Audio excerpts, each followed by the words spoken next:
மேதினம் சம்பந்தமாக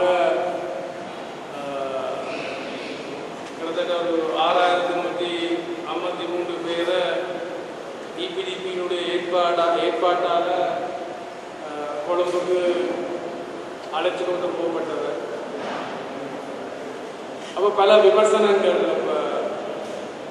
பலாத்காரம் பயன்படுத்தப்பட்டது அல்லது நிர்பந்தப்படுத்தப்பட்டது என்று சொல்லி உண்மை அப்படி ஒரு தேவை இபிடிபிக்கு இல்லைன்னு நினைக்கிறேன். உங்களுக்கு தெரியும், கடைசியாக நடந்து முடிஞ்ச தேர்தலில் எத்தனை ஆயிரம் வாக்குகள் இபிடிபி கிடைச்சேன்னு தெரியும். எவ்வளோன்னு தெரியுமா உங்களுக்கு? எவ்வளவு? ஒரு 50,000 மட்டும் வச்சு கொடுங்க. அப்போ இந்த 50,000 ஒரு 6,000 பேரை திரட்டுறது பெரிய விஷயம் இல்லை. பலோத்காரமாக திரட்டுற நோக்கம் எங்களுக்கு இல்லை. அதுக்கு நான் இடம் கொடுக்க போறது. உங்களுக்கு தெரியுமா, அடிக்கடி சொல்றது, நான் ஒரு நேர்மையான நியாயமான அரசியலை தான் நான் நடத்த விரும்புகிறேன் என்று சொன்னேன். என்னுடைய வாழ்க்கைன்றது முழுக்க முழுக்க அரசியலோடு தான் சம்பந்தப்பட்டு இருக்கு. முழு நேரமாக அரசியலோ அது மாதிரி என்னோட இருக்கக்கூடியவர். அப்போ அதுலேருந்து வேறையான ஒரு இதை நான் கொண்டிருக்கேன். மக்கள் படுற கஷ்டத்துக்கு நானும் ஏதோ வகையில் காரணம் என்று நான் யோசிக்கிறேன். நானும் இந்த ஆரம்ப ஆயுத போராட்டத்தினுடைய ஆரம்ப போராட்டங்களில் நானும் போராட்ட வகையில் அப்போ எனக்கு பங்கு இருக்குது. பிரச்சனைக்கு ஒரு தீர்வு காண மட்டும் தொடர்ந்து இதில் அரசியலில் இருக்கிறேன் தான் என்னுடைய நோக்கம். இதில் ஒரு வகையான பிரச்சனைக்கு தீர்வு காணப்பட்டாச்சு. பயங்கரவாதத்துக்கு, வன்முறைக்கு தீர்வு காணப்பட்டாச்சு. இனி அடுத்தது ஒரு அரசியல் உரிமை சம்பந்தமான பிரச்சனை. இப்போ அதுக்கான வாய்ப்புகள் வந்து கொண்டு இருக்கு. நாங்களா இருக்கிற பிரச்சனை தீர்க்கப்படும். அதுக்கு ஜனாதிபதி தயாராக இருக்கு. இன்னொரு சூழல் உருவாகி வந்திருக்கு. இந்த சந்தர்ப்பத்தை நாங்கள் பயன்படுத்திக் கொள்ள வேண்டும். ஹரிஷ்மனுடைய அறிக்கை என்று சொல்லி கொண்டு வந்திருக்கு. புராணத்தில் உங்களுக்கு சொல்லக்கூடிய என்னென்றால், உங்களுக்கு தெரியும், 2ஆம் உலக மகாயுத்தத்தில் ஜெர்மனி அழிக்கப்பட்டது. அப்போ அந்த ஜெர்மனி மக்கள் என்ன யோசிச்சு, ஹிட்லருடைய தவறான வழிநடத்தல் காரணமாக தாங்கள் அழிக்கப்பட்டு விட்டோம் என்றதை உணர்ந்து அமெரிக்காவோட கைபிடிக்கிறபடியினால் தான் இன்றைக்கு ஜெர்மனி அமெரிக்காவோட தரத்துக்கு பொருளாதார ரீதியாக உயர்ந்திருக்கு. அன்றைக்கு பழிவாங்கணும் என்ற நோக்கத்தோட ஜெர்மனி நடந்து கொண்டிருந்தால் இன்றைக்கு முன்னுக்கு வந்திருக்க முடியாது. அதே மாதிரி ஜப்பானும் அமெரிக்காவில் பழிவாங்கக்கூடிய ஒரு உணர்வோடு நடந்திருந்தால் இன்றைக்கு இந்த நிலைமைக்கு வந்திருக்க முடியாது. அதுவும் கைபிடிக்கிச்சு. கைபிடிக்கிறபடியினால், அமெரிக்காவோட கைபிடிக்கிறபடியினால் அது இன்றைக்கு பொருளாதார ரீதியாக அமெரிக்காவுக்கு மேலாக வந்து நிற்குது. இது ஜப்பான். அப்ப நாங்கள் இலங்கை அரசாங்கத்தோட முரண்டுபட்டு கொண்டு அல்ல பழி வாங்கணும் என்ற நோக்கத்தோடு நாங்கள் இதை அணுகப்படுகின்றோம் என்றால் திருப்பியும் இன்னொரு 30 வருஷம் பேசடிக்கப்படும். நாங்கள் எதை சொல்லி வந்தாங்களோ அது நடந்து முடிஞ்சிருக்கு. இனி எது நடக்க வேணும் என்று நாங்கள் சொல்றோமோ அது நடக்கும் என்று எங்களுக்கு நம்பிக்கை இருக்கு. ஆனால் அதுக்கு மக்கள் சரியான வழிக்கு வர, சரியான திசைவழி நோக்கி மக்கள் பயணிக்க வேண்டும். ஆனால் எனக்கு விளக்குது, மக்கள் அதை நோக்கி பயணிக்கிறார்கள். ஆனால் சில தடைகளும் சில குழப்பங்களும் இருக்கிறத என்னால் உணரக்கூடிய மாதிரி இருக்கு. 11ஆம் திருத்த சட்டம் தான் ஒரு சிறந்த ஆரம்பமாக இருக்க முடியும். அதுதான் நடைமுறை சாத்தியமான அணுகுமுறையாக இருக்க முடியும். இதுக்கு நாங்கள் வேற எங்கேயும் போக வேண்டிய அவசியம் இல்லை. அது எங்கட அரசியல் ஜாப்பில் இருக்கு. நாங்கள் அரசாங்கத்திட்ட சொல்ல வேண்டியது அவர்கள் நடைமுறைப்படும். அது மாத்திரமா இல்லை, அதை விட பிளஸ் என்று சொல்லப்படுது. 13th Amendment plus. முதலாவது பிளஸ் என்ன? உங்களுக்கு தெரியும், இந்த அதிகார பட்டியலில் 3 பட்டியல் இருக்கு. ஒன்று மத்திய அரசாங்கத்துக்குரிய அதிகார பட்டியல், 2வது மாகாண சபைக்குரிய அதிகார பட்டியல், மற்ற இணைப்பு பட்டியல் கங்கரண்ட் லிஸ்ட் என்பது. அது அந்த கன்ஃபியூஸ் லிஸ்ட், கங்கரண்ட் லிஸ்ட் என்ற இணைப்பு பட்டியல். இந்த இணைப்பு பட்டியலை இல்லாமல் ஆக்கும். அதை மாகாண சபையோட சேர்த்துக் கொள்வது. சேர்த்துக் கொண்டால் கூட்டின அதிகாரங்கள் கிடைக்கும். அதன் முதலாவது பிளஸ். 2வது பிளஸ் என்றது செகண்ட் சேம்பர், 2வது சபை. இந்தியாவில் மேல் சபை, கீழ் சபை என்று அது மாதிரி இங்க இன்னொரு சபையை உருவாக்குறோம், மேல் சபையை உருவாக்குறோம். செகண்ட் சேம்பர் சொல்றோம், இந்த செனேட் சொல்லலாம். அதனுடைய கடமை என்ன? சிறுபான்மை மக்களுடைய உரிமைகளை பாதுகாக்கிறது, மற்றது அதிகார பயிர்வை பாதுகாக்கிறது. இதான் செகண்ட் ஸ்டெப். இதுகள் எங்களுக்கு கிடைக்குமாக இருந்தால், இதுகள் நடைமுறைக்கு வருமாக இருந்தால் எங்களுக்கு வேறு ஒன்றும் தேவை. இதான் நடைமுறை சாத்தியமான. இதைத்தான் நாங்கள் கொண்டு வர வேண்டும். அதிக பாதுகாப்பு விளையம் என்பது எதிர்காலத்தில் இங்கே இருக்க முடியாது. ஆனால் தென்னிலங்கையில படத்தளங்கள் இருக்கிற மாதிரி இங்கால அது தவிர்க்க முடியாது. இது நானும் படிப்படியாக சொன்னது, ஜனாதிபதியை படிப்படியாக சொல்லது.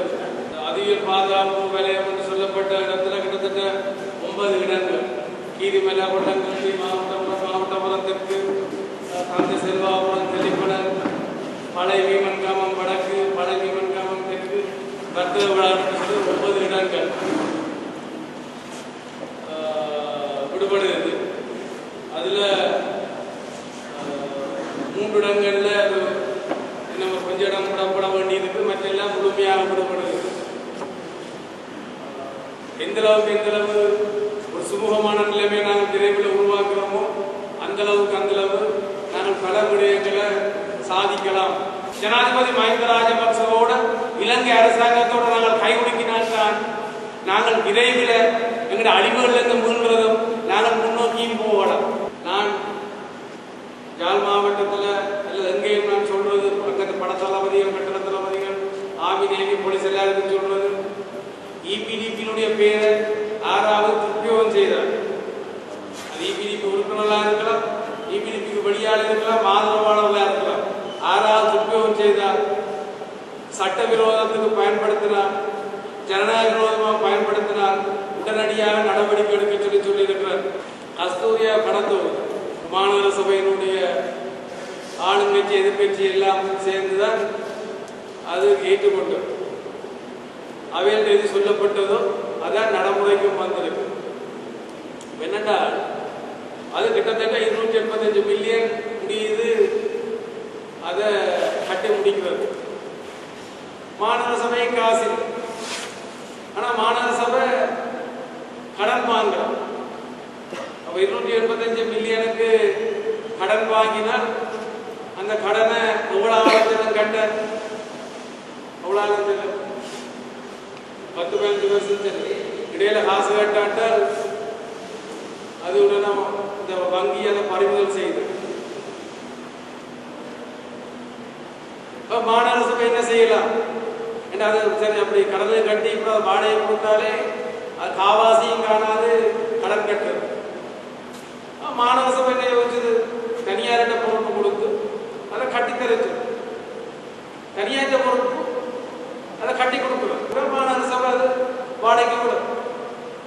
மாநகர சபைக்கு வாடகை வருது, கட்டிடம் சொந்தம், கட்டிடம் சொந்தம், வாடகை வருது. இதை நீங்கள் விரும்புகிறீர்களா? தனியாருக்கு நாங்கள் கொடுத்துருக்கிறோம்.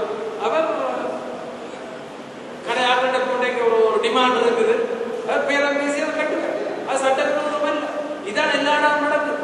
இப்போ சில பேருக்கு ஒரு அரசியலுக்காண்டி சில பேர் தாங்கள் எதிர்பார்த்து இருக்கலாம், அது கிடைக்கிறதுக்காக ஆக்கள் சொல்றது போடி குற்றச்சாட்டு. உங்களுக்கு தெரியும், பவனியா மாநகர சபை, டிஎன்னுடைய மாநகர சபை இயக்க முடியாமல் இருக்கு.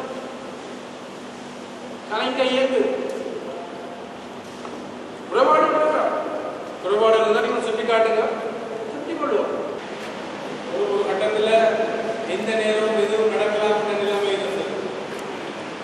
அந்த நிலைமை அடியோடு மாற்றப்பட்டு விட்டது.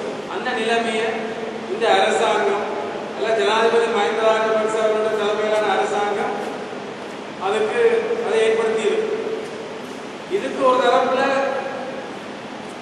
அரச படையின தியாகம் செய்திருக்கிற ஒரு பக்கம், இன்னொரு பக்கம் எங்களுடைய மக்கள் அளவுக்கு அதிகமாக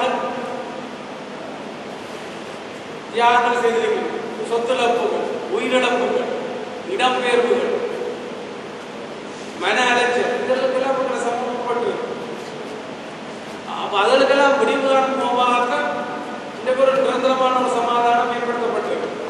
நான் இதை விளக்காமல் நான் இந்த கருத்தை சொல்லி, உங்களுக்கு தெரியும், என்னுடைய சகோதரியை முதல் சேர்த்த பெண் போராடு இந்தியாவில் எங்களை சித்தம் பண்ணுவார் புலி அல்ல நம்மட சோதனை நம்மட தம்பியார் ஆயுதம் உடையவைகள புலி உண்டு நமக்கு அவ்வளவு நெருக்கமான மாயசன் அவ்வளவு முக்கியமான தோழர் நெருக்கமான தோழர்கள் எல்லாம் என்னுடைய பேரால கொல்லப்பட்டது எனக்கும் ரொம்ப இழப்புகள் இருக்கு அந்த இழப்புகள் இருந்தோன்னு நான் இந்த கருக்கச்சோடைய நான் வானத்திலிருந்து வந்தோம் அல்லது நான் வெளிநாடுகளில் வாழ்ந்து கொண்டு நான் இங்கே அரசியல் பண்ணேன் நான் மக்களோடு இருந்து கொண்டு தான் நான் என்னுடைய அரசியலை செய்யறேன் மக்களோட தேவைக்காக தான் நான் அரசியலை செய்யக்கூடிய சுயலாபத்துக்காக இது நல்ல ஒரு சந்தர்ப்பம் இந்த சந்தர்ப்பத்தை நான் பயன்படுத்திக் கொள்ளவும் அப்போ தமிழ் கட்சிகள் எல்லாம் சேர்ந்து அரசாங்கத்தோட வரைக்கிறோம் நடைமுறை சாத்தியமா நாங்கள் கொண்டு போவோம் தெரியும் தென்னிலங்க மக்கள் அரசாங்கம் தமிழ் தேசிய கூட்டமைப்போட சேர்ந்து தீர்க்கிறதுக்கு கொடுக்காது தமிழ் தேசிய கூட்டமைப்பு மேல அவநம்பிக்கை இருக்கு அது முதலில் என்ன செய்ய வேணும் அந்த நம்பிக்கை ஏற்படுத்த வேண்டும் உங்களுக்கு தெரியும் நான் அவையில மெதுமெதுவா மே 18 கூட மெதுமெதுவா உள்ளுக்கு தலை கொண்டு வந்தேன் அவைகளில் அவைகளுக்கு மேல போக இருக்குல்ல தென்னிலங்கையில எது எப்படி சுதந்திரம் இருக்கும் அதே சுதந்திரம் வட இலங்கையில இருக்க வேண்டும் தென்னிலங்கை சுதந்திரம் தங்க மாட்டார்